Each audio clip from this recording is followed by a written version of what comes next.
Welcome to the Sleepy Facts universe, a quiet corner of existence where wonder unfolds slowly, like a leaf opening to the morning sun. Here there is no rush, no pressure, Only the gentle pulse of the natural world, whispering its quiet truths.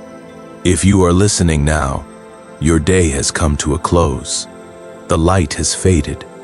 The world outside your window has softened into shadows. And here, in this space, we simply listen.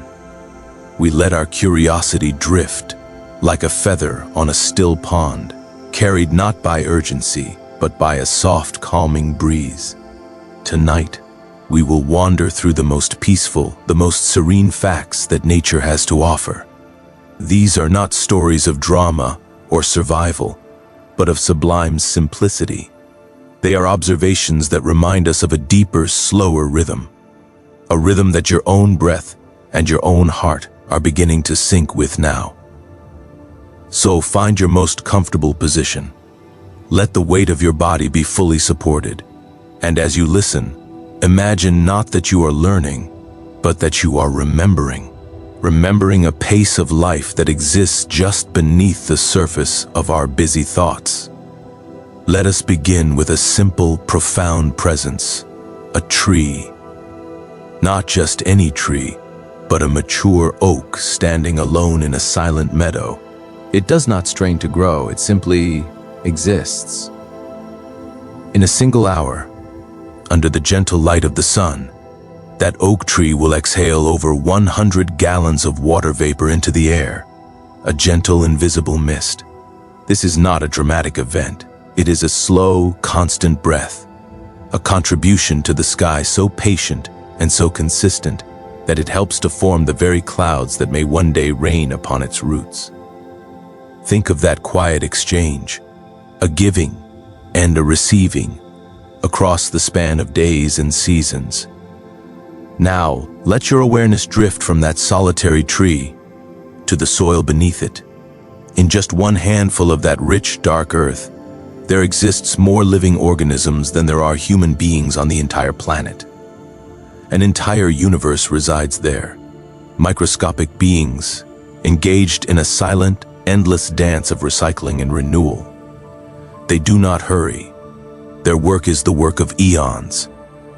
It is a process of constant, gentle transformation, turning what has been into what will be, a promise written in the quietest of scripts. As we consider that hidden world, let us look up to the canvas of the night. The stars that seem so fixed, so permanent, are engaged in a slow, graceful migration.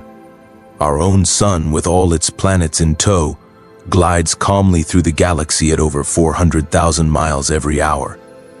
And yet, from our perspective, nestled here on Earth, this incredible journey feels like utter stillness. There is no sensation of speed, only a profound, deep peace. It is a reminder that movement and tranquility can coexist. That within immense motion, there can be a center of perfect calm. Feel that calm now.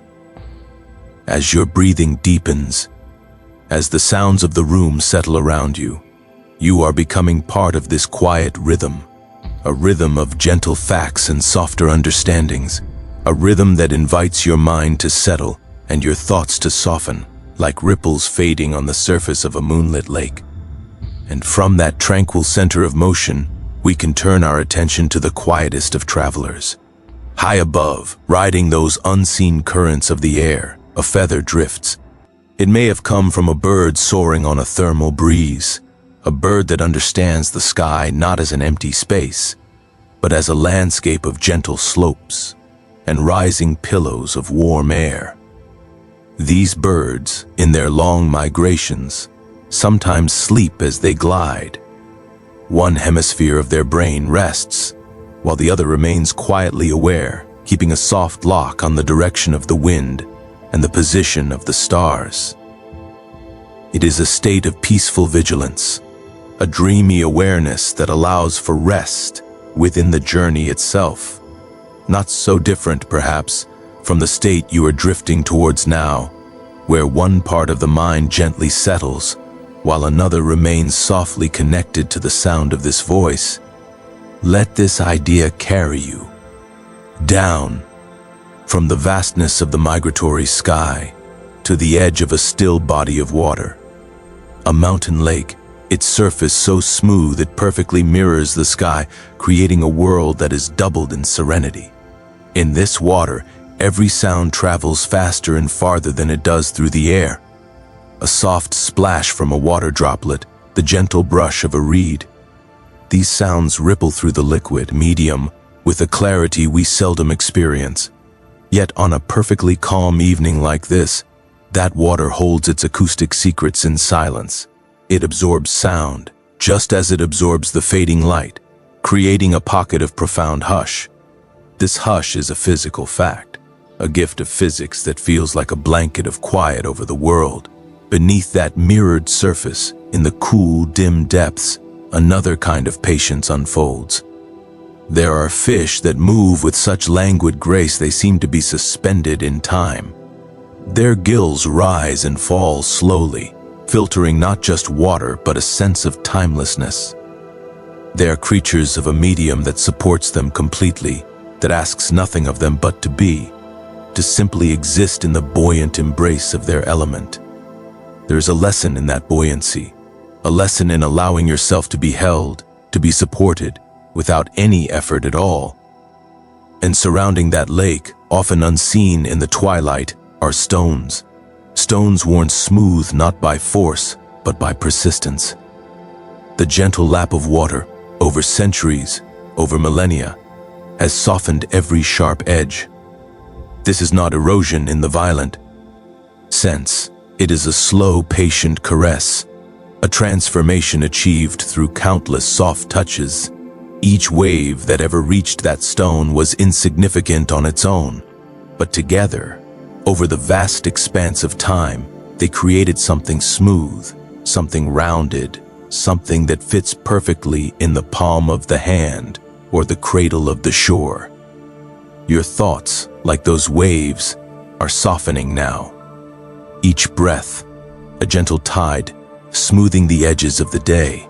This patient smoothing action extends far beyond the water's edge, into the very fabric of the continents themselves. Consider the great boreal forest, a vast green blanket that stretches across the northern reaches of the globe. This forest breathes with a rhythm that governs distant climates. The gentle exhalation of its countless pines and firs, soft organic molecules released into the atmosphere, drifts on the wind. These molecules become the most delicate of seeds around which water vapor condenses. They help to form clouds over lands thousands of miles away. A single quiet breath from a needle leaf in Siberia may contribute, in the most minuscule and peaceful way, to a gentle rain that falls days later on a field in Scandinavia. It is a connection of breathtaking gentleness, a reminder that no living thing exists in true isolation, but in a web of soft, imperceptible influence. Within that great forest, when the autumn sun slants low and cool, a fascinating lethargy descends upon the world of sap.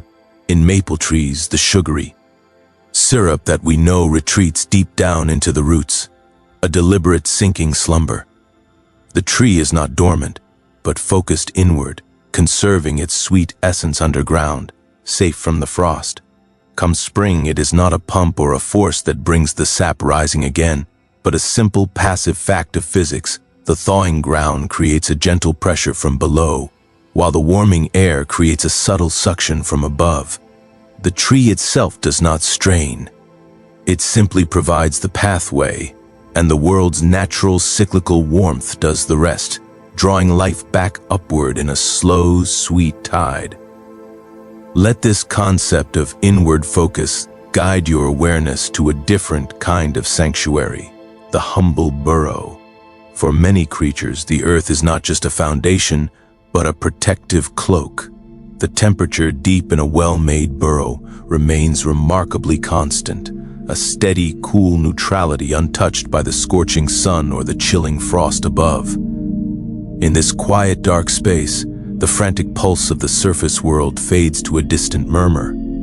Here, a heart rate slows. Breath becomes infrequent and deep. It is a haven of consistency, a lesson in the profound peace that can be found not by seeking stimulation, but by retreating into a place of steady, predictable calm. Your own room, your own bed, can be such a haven, a space where the external variables soften and a deep internal constancy takes hold. From the constant dark of the burrow, we can contemplate another kind of darkness, the deep sea. In the immense, silent valleys of the ocean floor, far beyond the reach of any sunlight, life does not clamor. It glows. This is bioluminescence, a light created not to blaze, but to whisper. A soft blue-green pulse in the endless night, used for quiet communication, for attracting a mate with a gentle signal, or for creating a veil of dim light to obscure an outline. It is a language of gentle radiance, a proof that even in the most profound absence of external light, a calm internal one can emerge. It is not a light to see by, but a light simply to be, a peaceful existence in a soft, self-created glow. This gentle, internal light finds a mirror in the world above the waves during the quietest hours of the night. In old-growth forests, on damp logs and along silent riverbanks, certain fungi emit a very faint greenish luminescence known as foxfire. It is a cold light, born of a peaceful chemical process, with no heat to disturb the cool, still air. For centuries, travelers in deep woods would report seeing these soft, ghostly glows, not bright enough to illuminate a path, but just enough to hint at the contours of the forest floor. It was said that this was the way the forest breathed at night, a visible, sleeping exhalation. This light does not startle or alarm, it simply marks the presence of a slow, secret life, continuing its unhurried work of reclamation while the world sleeps. That same principle of reclamation guides one of nature's quietest architects, the spider. On a dewy morning, you might see its masterpiece, a web beaded with countless droplets, each acting as a tiny, perfect lens. But consider the silk itself. It begins as a liquid within the spider, a stored potential. When the moment is right, in the calm of early dawn or late twilight, the spider draws this liquid out, and through the simple, patient act of pulling, the molecules align. The liquid transforms into a solid stronger, by weight, than steel. Yet the process is one of profound calm. There is no furnace, no violent forging, just a gentle tug, and a transformation is born from patience and tension. The web is not built, but drawn into existence, a testament to the strength that can emerge from tranquility. And where does the spider anchor such a delicate, strong creation? Often to a plant that understands patience more than any other. The cactus in a vast desert does not race to grow.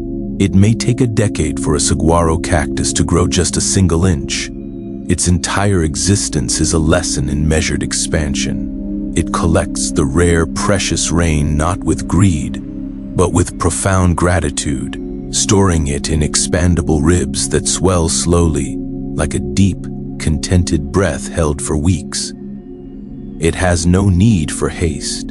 Its calendar is written in seasons of drought and flash flood, and it has learned to find its rhythm in the long, silent spaces between. Its very shape is a monument to waiting, a green, steadfast reservoir of calm in a sun-scorched landscape.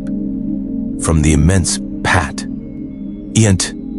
stillness of the desert, we can turn our senses to a phenomenon that is felt rather than seen. On certain exceptionally clear and quiet nights, when the air is still and the earth seems to hold its breath, you can sometimes sense a very faint, descending current of cool air drifting down from a starry slope.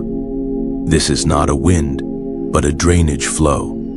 The very ground, having released the day's warmth, now cools the air directly above it.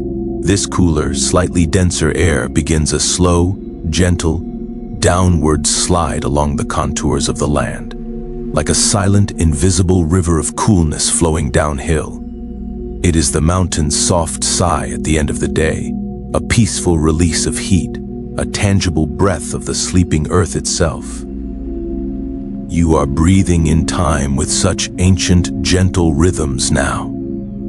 This silent river of cool, descending air often finds its way to the very bottom of valleys, where it pools like an invisible lake. In these low places, on the clearest of nights, the temperature can sometimes dip just enough for the faintest trace of mist to form. Not a thick fog, but a delicate ground haze, sometimes called a radiation fog.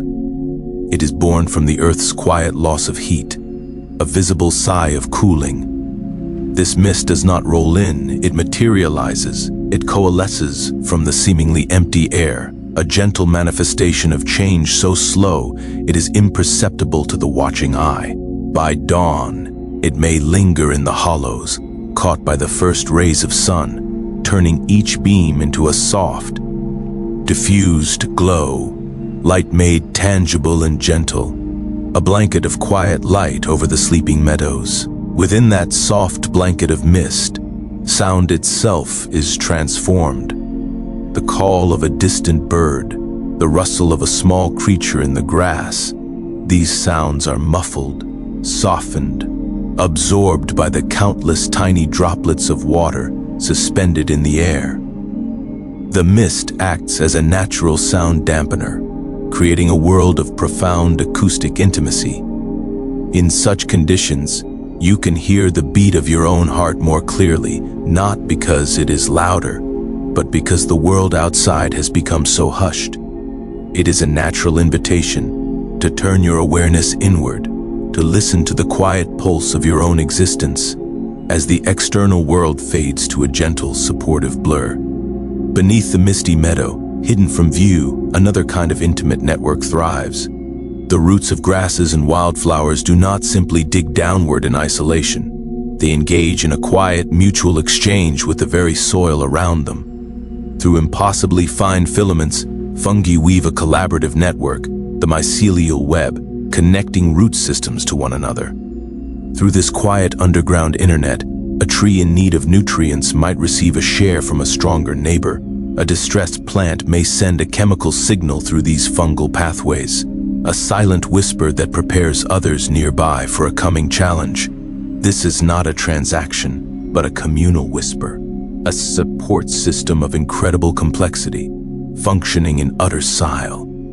NCE and darkness, a reminder that beneath every visible, solitary form, there may lie a deep, interconnected quietude.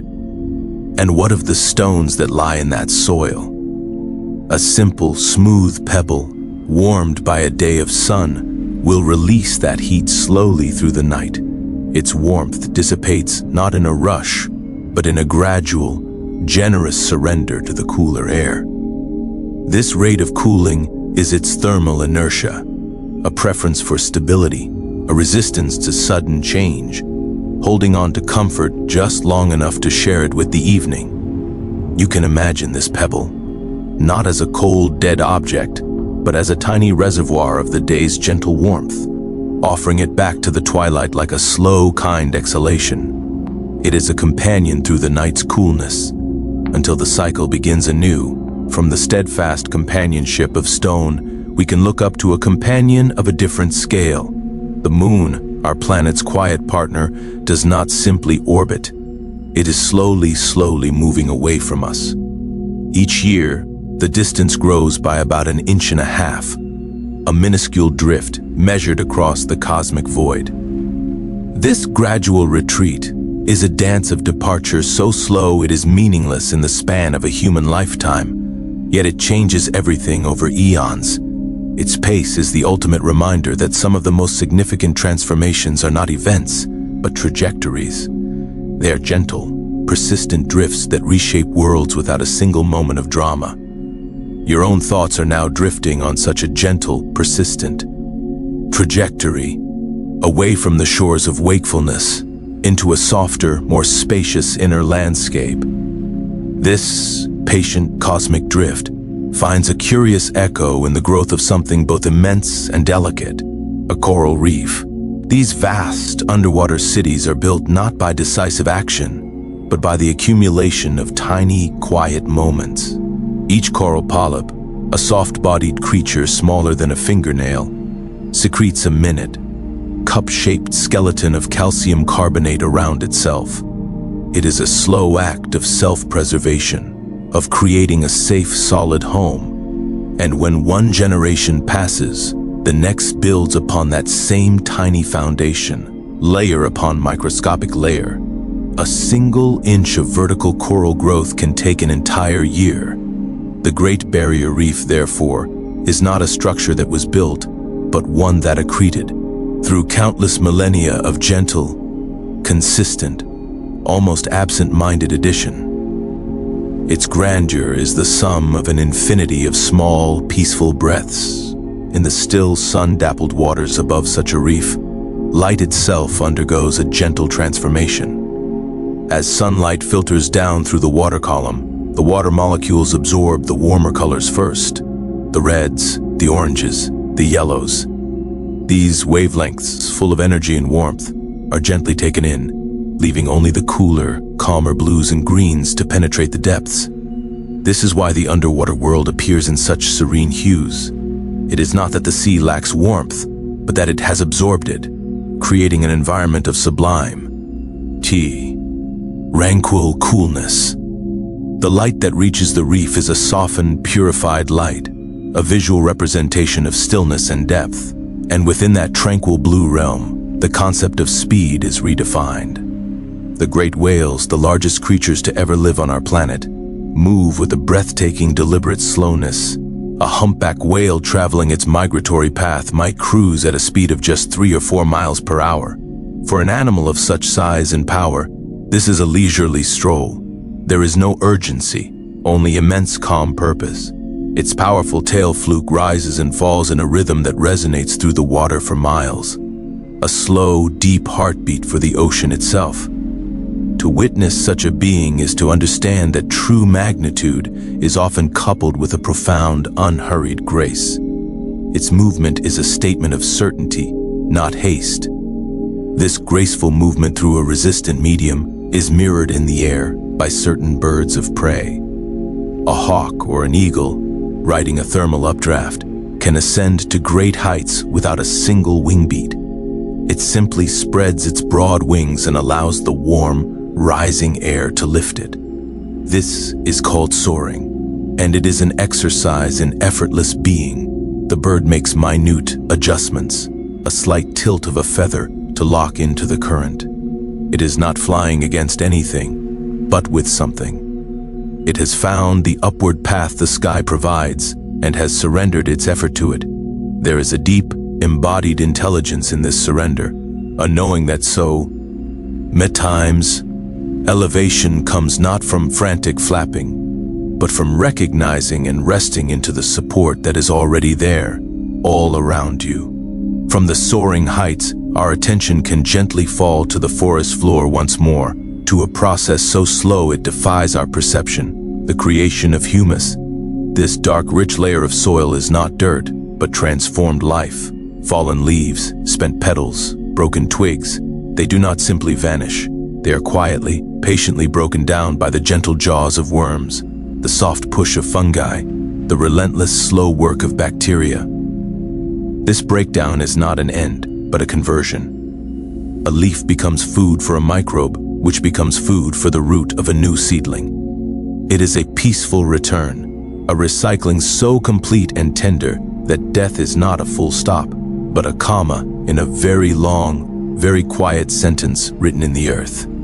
It is the ultimate expression of patience, where everything is given time to transform, and nothing is ever truly lost, only changed. This quiet transformation on the forest floor is mirrored in the sky by a phenomenon that unfolds with a similarly unhurried majesty. In the polar regions, the aurora, those ethereal curtains of light, do not suddenly flash into being. They begin as a faint greenish glow on the horizon. a soft smudge of luminescence that might be mistaken for a distant cloud catching an odd light. Slowly, almost imperceptibly, this glow deepens, intensifies. Then, with a grace that belies its cosmic origin, it begins to ripple. It is not a jerking motion, but a smooth, undulating wave, as if a giant, gentle hand has brushed the fabric of the upper atmosphere. The colors shift and blend with liquid softness. This entire celestial ballet is the result of solar particles, traveling for days across the void, finally meeting the Earth's magnetic field and surrendering their energy in a sigh of light. It is violence transformed into serenity, a distant storm expressed as a silent, drifting lullaby. That magnetic field which guides the aurora's dance is itself a quiet, constant presence. It emanates from the slow, swirling motions of molten iron in the planet's core, a dynamic engine deep within the Earth. This invisible field extends thousands of miles into space, forming a protective bubble, the magnetosphere. It gently deflects the more harmful rays from the sun, not with a rigid shield, but with a soft, curved embrace. It is a force field created by movement, yet it creates a zone of profound stillness for life to flourish within. We are all living inside this immense, gentle deflection, sheltered by a deep planetary rhythm we can neither see nor feel, but upon which we utterly depend. Consider now the way water interacts with this sheltered world, not in waves or rivers, but in its most delicate form, the dew. Dew does not fall, it gathers. On clear, calm nights, when the Earth's surface cools, it chills the thin layer of air directly above it. The moisture in that air, which was invisible, reaches its point of saturation. And so, molecule by molecule, it coalesces on blades of grass, on spider webs, on the leaves of sleeping plants. Each droplet forms a perfect, tiny lens, a world in miniature reflecting the first hints of dawn. This is a gift of the night, a quiet offering of moisture laid down without storm or cloud. It is the atmosphere's gentle surrender, a giving back of what it had held to quench the thirst of the waking world at daybreak. Beneath the jeweled grass, in the very soil nourished by that dew, lies another patient artist. Certain fungi produce structures called sclerotia, dense, hard masses of stored energy. They can remain dormant, viable, and waiting in the earth for decades, sometimes even centuries. They are not seeds, but reservoirs of potential, biding their time with infinite patience. When the conditions are precisely right, the correct temperature, the perfect level of moisture, the presence of certain nutrients, this quiet storehouse activates. It sends out its mycelial threads, beginning its work of connection and growth. It waited, not in sleep, but in a state of profound readiness, for its moment to contribute. It reminds us that readiness itself is a form of action, and that a pause can be full of silent potential. From the patient potential in the soil, let your awareness expand to the scale of a landscape, a valley, carved not by a sudden cataclysm, but by a glacier. Ice, which we think of as solid and static, is, on a geological scale, a fluid of immense patience. A glacier flows like a slow, cold river, grinding rock into fine flour, scouring basins that will become lakes, pushing moraines into gentle hills. Its movement is measured in feet per year. Its work is the work of persistent, gentle pressure over epochs. The serene U-shaped valley, with its smooth, rounded walls, is the glacier's signature, a testament to the profound, shaping power of soft, relentless, and unimaginably slow force. It is the earth remembering the touch of ice, a memory written in stone. That glacial patience leaves behind more than valleys. It leaves behind lakes of exceptional clarity and calm. A lake formed by a glacier, a tarn, often holds water of a surreal luminous blue. This color comes from what the glacier left behind: rock flour, particles of stone ground so fine they remain suspended in the water. These tiny particles scatter the sunlight, filtering out the warmer hues and allowing only the softest, coolest blues to diffuse through the liquid depths. The water is not merely clear, it is radiant with a borrowed, tranquil light. It does not sparkle, but glows from within, like a vast, serene eye looking skyward from the mountain's embrace. To gaze upon such water is to feel a visual silence, a quenching of visual noise. The surface of such a lake, on a windless day, achieves a state of perfection known as specular reflection.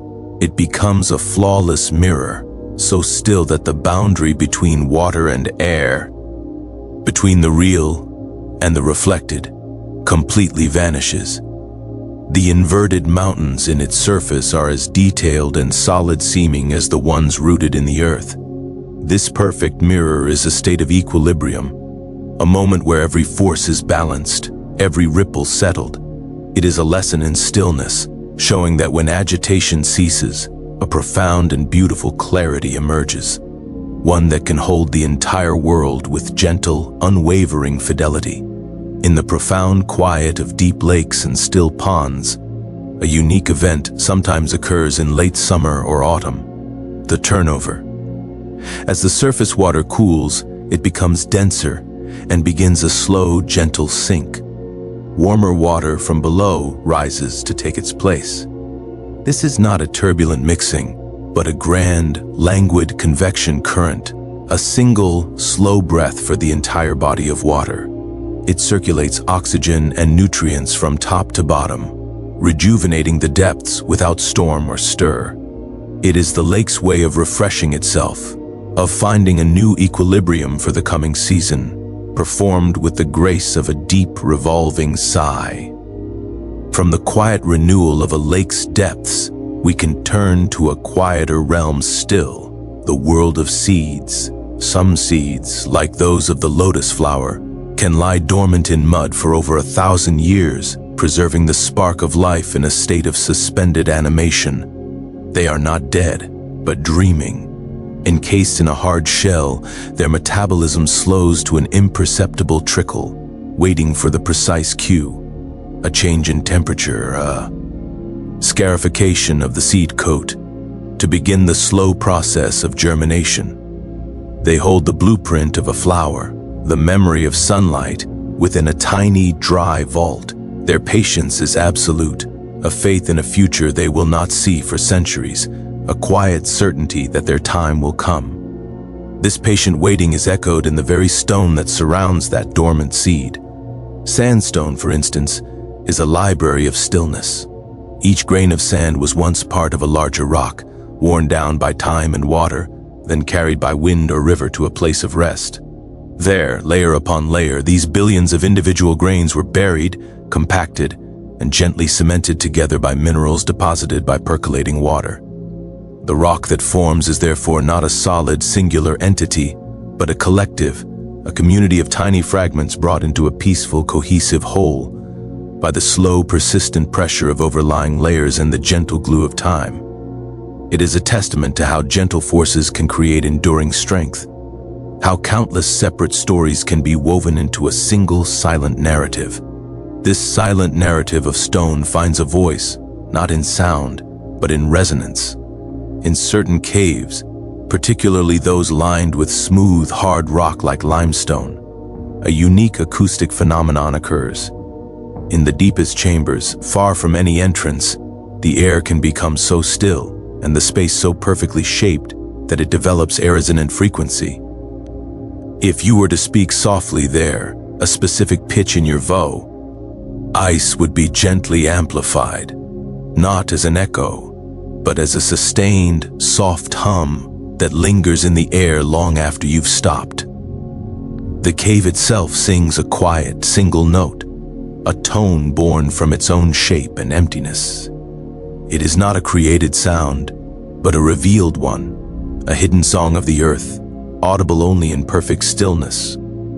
That resonant stillness is the domain of another master of quiet, the owl, The primary feathers on an owl's wings have fringed edges, a soft, comb-like structure that breaks up the turbulence of air passing over them. This design eliminates the swoosh of a wing beat, creating near-silent flight. The owl does not silence its movement through effort, but through form. Its very anatomy is an adaptation to quiet, allowing it to glide through the night air as a soft shadow, a whisper of feather and intention. Its hunting success depends not on speed alone, but on this profound auditory stealth, a reminder that sometimes the most effective approach is the one that disturbs the least. Beneath the owl's silent flight, the forest at night is not truly dark to every creature. Many animals see in a spectrum of light invisible to us, ultraviolet. To them, a field of flowers may be a radiant landscape of guiding patterns, as certain petals bear ultraviolet nectar guides, lines and targets that lead to the heart of the bloom like a gentle, glowing runway. This is a hidden layer of beauty, a luminous conversation happening just beyond the limits of our perception. The world is always more than it seems, filled with soft, secret signals and gentle invitations, a canvas of quiet communication painted in light we cannot see. This hidden layer extends to the very temperature of the earth. On a still, sunny day, if you place your hand on different surfaces, you will feel a subtle lesson in thermal absorption. Dark, rich soil will feel warmer to the touch than light-colored sand. The soil accepts the sun's energy more readily, holding it in a gentle, radiant embrace. It is a more receptive medium. This is why, in early spring, dark earth thaws faster than pale ground. It is more open to the sun's soft influence, more willing to be changed by the light. Receptivity, then, is a form of warmth, a quiet openness that allows transformation to begin. And from that receptive earth, life emerges in patterns that follow a quiet, mathematical serenity. The arrangement of leaves on a stem, the spiral of a pine cone's scales, the unfurling of a fern's frond, often obey the Fibonacci sequence, a series of numbers where each is the sum of the two before it. This pattern manifests as a gentle, spiraling growth that allows for maximum exposure to light and space. It is growth without crowding, expansion with inherent harmony. The plant does not calculate. It simply grows according to a deep, encoded rhythm, a rule of peaceful and efficient existence written into its very cells. Its beauty is the beauty of a slow, perfect equation solving itself in living form. This inherent harmony encoded within growth extends to the grandest of scales, in the way forests manage their own existence. When a tall tree falls in an old-growth forest, brought down by age or a gentle wind, it does not crash with a sense of violent conclusion. Instead, its descent is often cushioned, its impact softened by the interconnected canopy of its neighbors. And in the space its absence opens to the sky, a light gap is created. This is not a scar, but an opportunity. A pool of sunlight now reaches the forest floor for the first time in decades, warming the soil and awakening seeds that have waited in the shadows, sometimes for generations. The fallen giant itself becomes a nurse log, a spongy, moss-covered cradle for new seedlings, its decaying body feeding the future. The forest accepts this change with a serene equilibrium, understanding loss as a form of making room, an act of cyclical generosity. This generosity is reflected in the atmosphere itself, in a process that cleanses the air as gently as a breath. After a rainfall, especially in a pine forest, the air carries a sweet, clean scent, the smell of petrichor. This aroma comes from oils released by plants during dry periods, which are then absorbed into clay and soils. When the rain arrives, it disturbs these compounds, releasing them along with another molecule, geosmin, produced by soil-dwelling bacteria. The resulting fragrance is the earth's own exhalation of relief, a perfumed sigh that signifies a return to balance.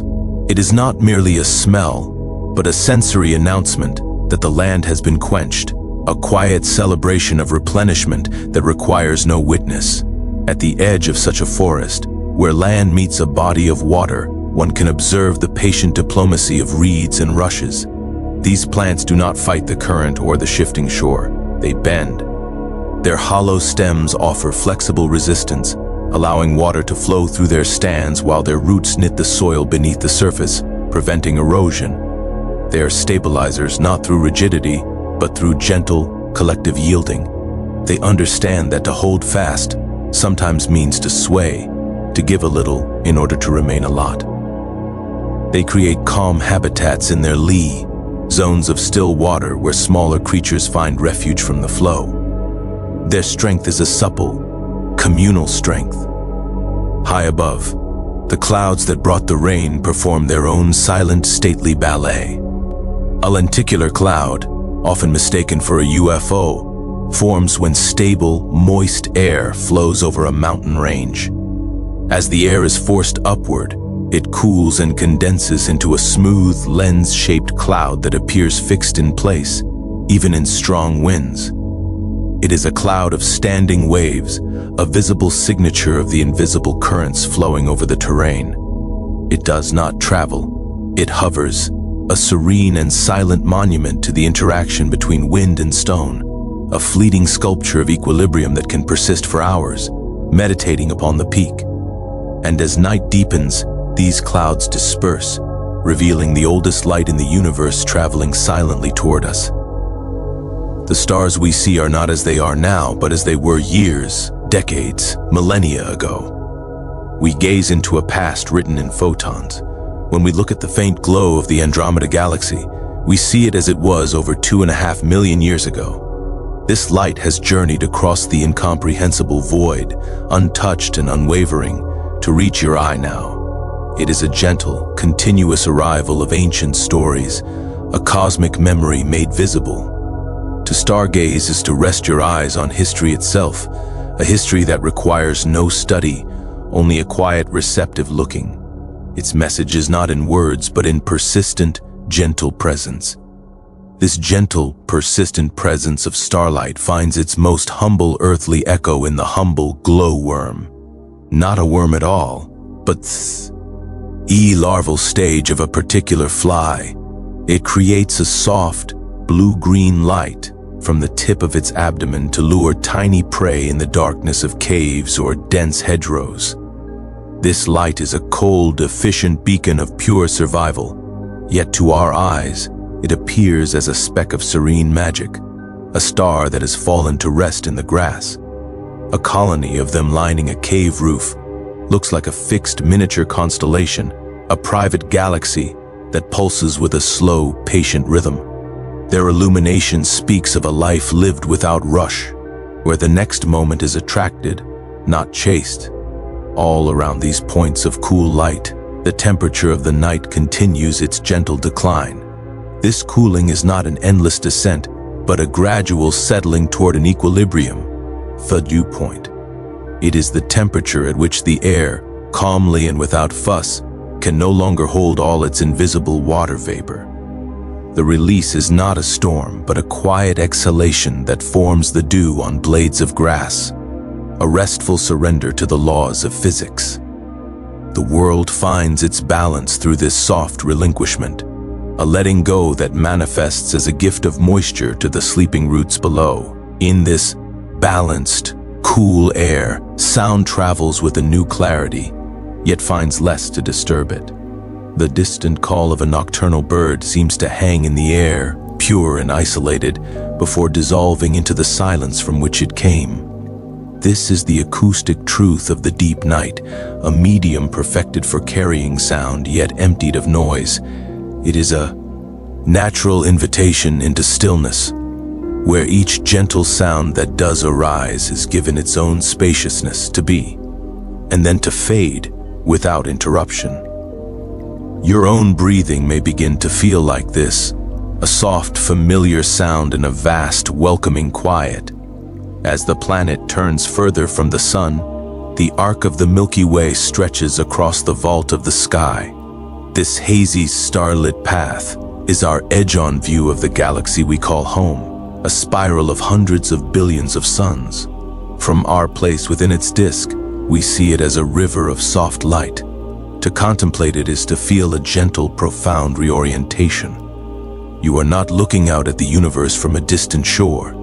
You are within it, floating on one of its countless quiet currents. Any sense of isolation softens and melts away.